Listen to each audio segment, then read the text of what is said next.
Bonjour, c'est Xavier. J'ai essayé dans cette vidéo de vous compiler tous les bons arguments pour convaincre votre conjoint d'acheter une Tesla. En effet, vous êtes très nombreux à m'envoyer des messages pour me dire que vous trouvez la voiture géniale, mais que pour le moment, il reste votre moitié à convaincre. Eh oui, il se peut qu'il ou elle ne soit pas aussi enjoué que vous. Un petit mot avant de mettre le jingle, si cette vidéo vous plaît, si mes vidéos vous plaisent, n'hésitez pas à vous abonner et à mettre un like. Allez, générique.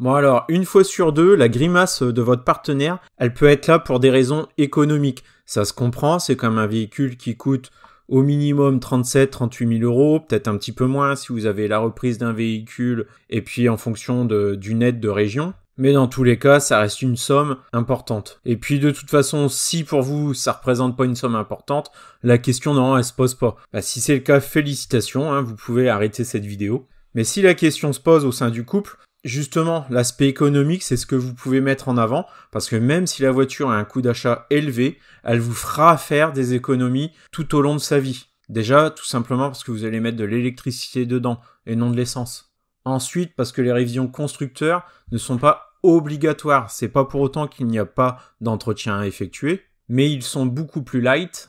Par exemple, il est uniquement recommandé de faire un check du liquide de frein pour vérifier qu'il n'a pas trop d'humidité. Ensuite, le remplacement du filtre habitacle, normal. Et en plus, vous pouvez le faire vous-même. Tesla publie sur son site web une page des petites choses à faire soi-même, les do-it-yourself. Donc, il y a peu de constructeurs qui conseillent de changer soi-même son filtre habitacle. Au bout de 4 ans, il est aussi recommandé de changer le liquide de refroidissement de la batterie. Voilà. En dehors de ces quelques points, sur une Tesla, il n'y a pas grand-chose à faire. Si changer les pièces d'usure, pneus, freins, j'ai pas vu grand monde changer ses freins sur une Tesla, puisque on les sollicite quasiment pas. Ah si, puis j'allais oublier, liquide de lave-glace, du liquide de lave-glace, voilà. Je ne vais pas m'éterniser sur ce point. Je vais vous mettre en description les vidéos de Didier du Choucroute Garage. Il a traité le sujet parfaitement, donc allez la voir. De mon côté, la Tesla Model 3, c'est ma première voiture neuve que j'achète à un tarif aussi élevé, puisque la voiture neuve que j'ai achetée avant ça, c'était une Dacia Sandero GPL, que j'entretenais moi-même et que j'ai pas mal bricolé. Alors c'est sûr, ma Tesla, comparée à ma Sandero GPL, c'est plus cher qu'avant. Par contre, j'ai une voiture neuve où je n'ai pas d'entretien, où j'ai une voiture qui normalement est réputée fiable. Et je ne devrais pas passer normalement un week-end à essayer de changer un injecteur comme ça s'est déjà produit. Pour résumer, la Tesla, c'est un véhicule qui va certes vous coûter assez cher au moment de l'achat, quoique comparativement la Model 3 Propulsion, elle commence à se rapprocher quand même des prix des thermiques. Mais la Model 3, c'est surtout un véhicule qui va coûter moins cher à l'utilisation. C'est quasiment, je dis Model 3, mais c'est quasiment vrai pour tous les véhicules électriques, hormis le fait que la plupart des constructeurs exigent encore un entretien annuel, même s'ils y font pas grand-chose.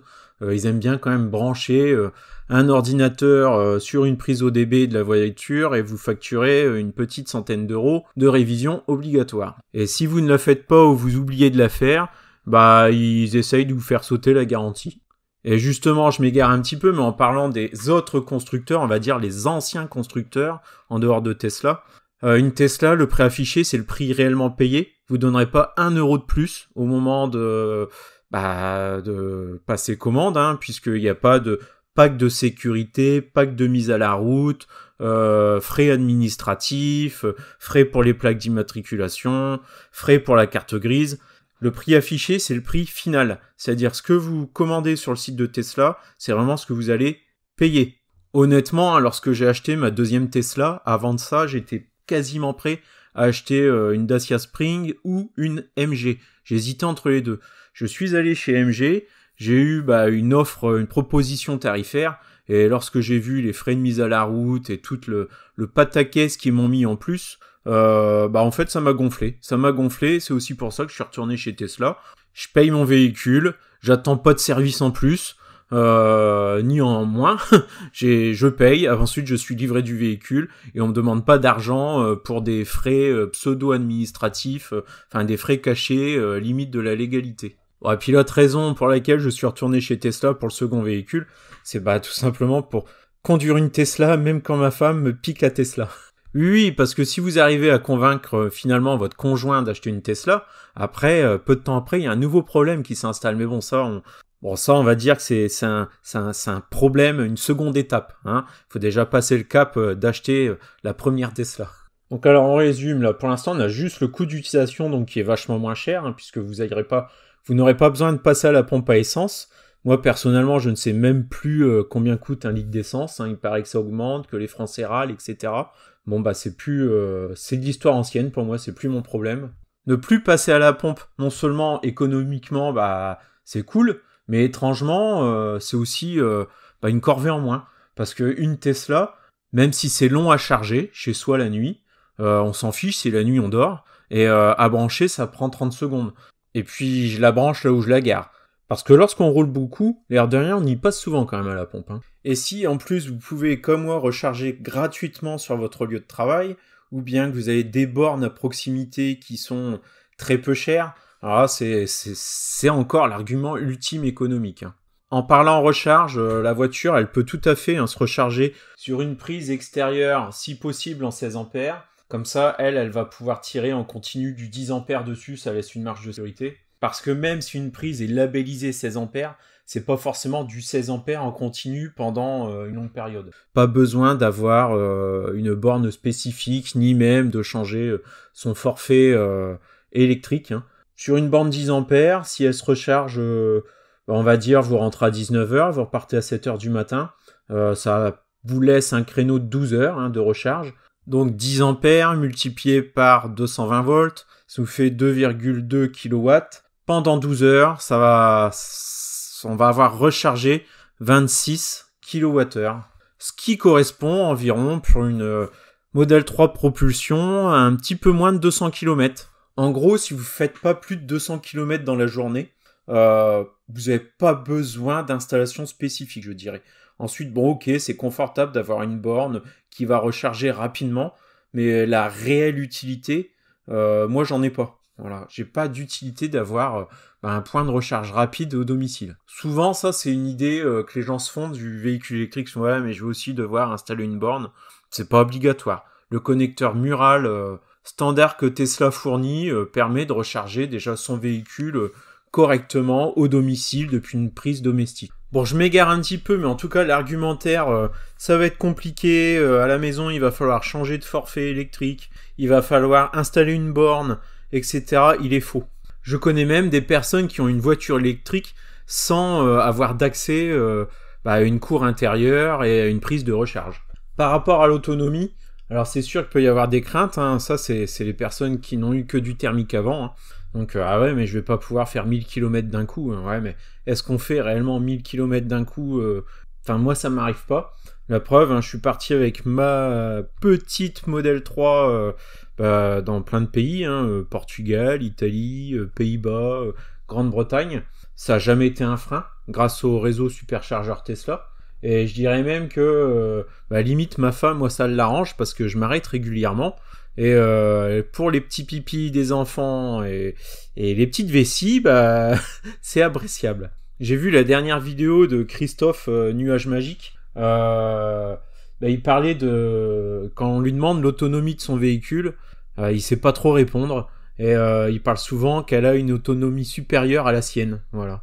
Effectivement, nos Model 3 aujourd'hui, elles ont une autonomie qui est largement suffisante puisque humainement, il est nécessaire de faire des pauses régulières. Et ce ne sont pas des pauses qui s'éternisent, puisque entre moi mes arrêts là pour aller au Portugal, je vous les affiche. J'ai fait des pauses sur le retour, il me semble 15 et 20 minutes en général. Voilà. Donc il n'y a pas besoin de plus. Et ce que je peux vous assurer, c'est qu'à l'arrivée, on est bien plus en forme que si on roulait en thermique. Voilà. Ça c'est un constat que je peux pas vous prouver facilement. Mais de mon côté, les longs trajets en Tesla, c'est beaucoup moins fatigant qu'avec un véhicule thermique où justement je n'aurais peut-être pas respecté correctement les temps de pause recommandés. Et puis en réalité, les questions d'autonomie, donc ces craintes par rapport à l'autonomie des voitures électriques, ça c'est un truc, une fois qu'on est passé à l'électrique, c'est une question qu'on ne se pose plus. C'est un faux débat, quoi. Le fait que les constructeurs affichent tout le temps plus d'autonomie, c'est une course sans fin, mais là qui va s'arrêter, quoi, ça sert plus à rien. Mettre des plus grosses batteries dans les véhicules pour, 1, les alourdir, 2, elles sont plus lourdes, elles vont consommer plus, puis 3, elles vont jamais être utilisées, ça va coûter plus cher. Donc moi honnêtement, là, la batterie de ma Model 3 Propulsion, je la trouve très bien parce que écologiquement, plus les batteries sont petites, et mieux c'est aussi. Tiens, justement, parlons d'écologie. Une Model 3, c'est une voiture qui permet de rouler sans émettre de CO2. Voilà. Hein, c'est quand même, ça permet de rouler avec un impact quand même moindre sur l'environnement. Bien sûr, il y aura toujours des personnes pour dire ouais, la voiture électrique, elle est pas écologique, patati patata. C'est comme tout, c'est pas très écologique au moment de l'acte d'achat. Mais la voiture électrique, elle est de moins en moins polluante au fur et à mesure qu'on roule avec. Et en plus, en France, on est plutôt bien servi puisqu'on a une énergie très peu carbonée. Donc l'argumentaire, c'est surtout, on se déplace d'une façon économique et également écologique sans trop polluer l'environnement. Et l'autre côté, il est aussi réglementaire par rapport à l'écologie. C'est que bientôt, les centres-villes, les centres historiques de nombreuses grosses villes, elles vont être interdites à la circulation pour tous les véhicules dits carbonés. En dehors de ces deux aspects, conduire une Tesla, c'est vachement facile et super agréable. Il y a beaucoup de personnes qui ont un petit peu peur du changement, qui ont l'habitude de leur petite citadine. Je peux vous dire que conduire une Tesla, franchement... c'est hyper simple. Hein. Ça peut faire peur parce que c'est hyper technologique, mais en réalité, c'est d'une prise en main super rapide et qu'est-ce que c'est agréable de conduire une Tesla. Et la caméra arrière, c'est juste un bonheur. Elle est sur un écran magnifique, hyper grand, super visible. Non, c'est top. Hein. Sans s'oublier, la conduite à une seule pédale. Pareil, hein, ça c'est un changement, mais très intuitif, on s'y fait très rapidement, ce qui fait qu'on a une conduite vachement douce, hein, puisqu'on anticipe bien les arrêts, du coup. Donc pour les personnes qui ont l'habitude de freiner un peu brutalement à la dernière minute, ça va se passer grâce à la Tesla. Elle vous aidera à mieux conduire et à mieux anticiper. Et puis la Tesla, c'est une voiture aussi super sécurisante, hein. Elle a toutes les étoiles comme il faut, différents crash tests. Alors franchement, hein, l'aspect sécurité, si votre conjoint ne veut pas protéger la famille, hein, parce qu'un accident, c'est pas forcément de sa responsabilité. Hein. Un accident, ça s'appelle un accident. Hein, donc même en ayant la meilleure conduite au monde, malheureusement, ça peut vous arriver. Et une Tesla qui n'a pas de gros moteurs thermiques à l'avant qui atterriront sur vos genoux au moment de l'impact, c'est vachement utile hein, d'avoir beaucoup de tôle pour amortir le choc sans rencontrer d'obstacles. Sans même parler de tous les systèmes actifs électroniques qui peut-être vous éviteront le choc. Pour moi en tout cas, l'aspect sécurité il est super important dans le choix d'un véhicule. Je ne dis pas que Tesla ont les meilleurs véhicules niveau crash test, hein, mais leurs véhicules en tout cas ils sont hyper bien classés quand même. Ensuite sur le créneau sécurité il y a aussi le mode sentinelle, bon lui il vous évitera pas un choc, mais si vous êtes victime de vandalisme ou d'un délit de fuite, il sera là quand même pour vous retrouver la personne qui vous a causé du tort. Je ne parle pas hein, du petit vieux qui vous a simplement effleuré la portière sans même laisser de traces pour en faire un scandale, hein. Non, hein, je parle du vrai vandalisme. Un petit carjacking, un petit accrochage avec des lits de fuite, tous ces petits bobos de la vie qui malheureusement n'arrivent pas qu'aux autres. L'autre a priori, c'est qu'une Tesla, ça coûte cher à assurer. Ça va dépendre de votre assureur, de votre localisation, de votre âge, de votre bonus, malus. Mais en tout cas, moi, il me coûte pas plus cher à assurer que mon ancien véhicule thermique qui était une Mégane. Donc vous voyez, un des arguments, il y en a pas mal. J'en ai certainement oublié beaucoup. Donc n'hésitez pas à me mettre en commentaire vos arguments qui ont été utiles pour convaincre monsieur ou madame. Bon, ce qui est certain, c'est que c'est normal, un tel achat, ça se prend pas à la légère, hein, ça demande réflexion, surtout si vous êtes en couple. Vous aurez aussi peut-être à convaincre votre banquier. Ça, c'est une autre histoire, malheureusement. Parce que le banquier, lui, il va pas trop regarder les coûts de fonctionnement. Il va surtout regarder le coût d'achat. Et même si une Mégane, ça coûte moins cher à l'achat, ça va vous coûter plus cher mensuellement en coût de fonctionnement. Ce qui est dommage, c'est que ça, le banquier va pas en tenir compte. Mais malgré tout, si vos moyens vous le permettent, je trouve que acheter une Tesla, c'est quand même un achat raisonné. Alors certes, acheter une Tesla, ça fait plaisir. C'est bientôt Noël en plus. Mais de mon côté, c'est un cadeau que je me suis fait il y a un petit peu plus de 2 ans. Et j'ai toujours plaisir à la conduire. Donc c'est un cadeau qui dure dans le temps. Et puis si vous avez aussi de la famille un peu éloignée, ça vous permet d'y aller, de faire les allers-retours sans compter. J'ai vu que vous avez été aussi nombreux à ranger votre garage pour accueillir votre nouveau bébé. Donc ça, c'est un truc aussi que vous pouvez mettre dans la balance. Chérie, je te promets, le garage, tout ce que je devais débarrasser depuis des années qu'on a accumulé, là, ça va être bien rangé. Parce que cette voiture-là, je vais la mettre dans le garage. J'ai souvenir d'une vidéo Tesla Geek à ce sujet. Je vous la mets aussi dans les commentaires et en fiche. Ah, et puis allez, encore un dernier... Ça me vient au fur et à mesure, je suis désolé. Un petit dernier, la décote du véhicule. Comme on a droit à la prime écologique et que cette prime petit à petit va disparaître, moins 1 000 € par an environ. De temps en temps, c'est annulé, repoussé, mais bon, elle finira bien par disparaître. Donc cette prime, elle permet d'amortir le prix de l'occasion. Lorsque la prime n'existera plus, forcément, vous pourrez revendre votre véhicule un petit peu plus cher que ce que vous pensiez, puisque la prime, vous en avez bénéficié, mais les nouveaux véhicules n'en bénéficient pas. Puis également, Tesla a baissé le prix spécialement pour la France, de certains modèles du moins, pour être éligible à cette prime. Donc il est aussi facile de revendre son véhicule à l'étranger. Voilà. Donc ça, c'est un argumentaire des fois qui est mal perçu par certains, surtout sur l'aspect écologique. Le mieux, c'est d'utiliser ces objets le plus longtemps possible. Mais moi, je vois pas ce qu'il y a de mal si l'objet, il est pas voué à aller à la casse. Il est voué à remplacer un autre thermique qui est dans un autre pays, c'est tout. Et puis, ce qu'il faut savoir aussi, c'est que la prime, elle est moins importante que ce que l'État perçoit en TVA de toute façon. Donc l'État français n'est pas déficitaire lorsque vous revendez votre véhicule à un étranger pour en racheter une. Il fait même à chaque fois un petit gain de TVA et de taxes d'importation. Je sais que c'est un sujet qui ne plaît pas à tout le monde. Bon, et puis je vous ai pas parlé des performances du véhicule, puisque c'est une voiture qui se conduit de façon très souple, très agréable, mais qui, au fond d'elle, cache un petit démon. Voilà.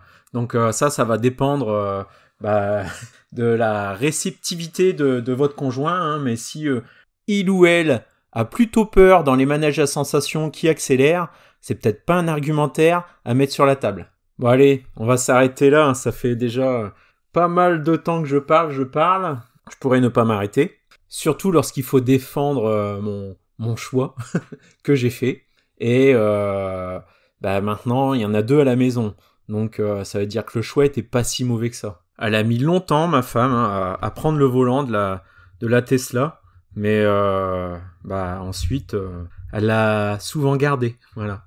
Allez, n'oubliez pas de vous abonner, mettez-moi en commentaire les autres arguments que vous avez utilisés, ça pourra en aider certains.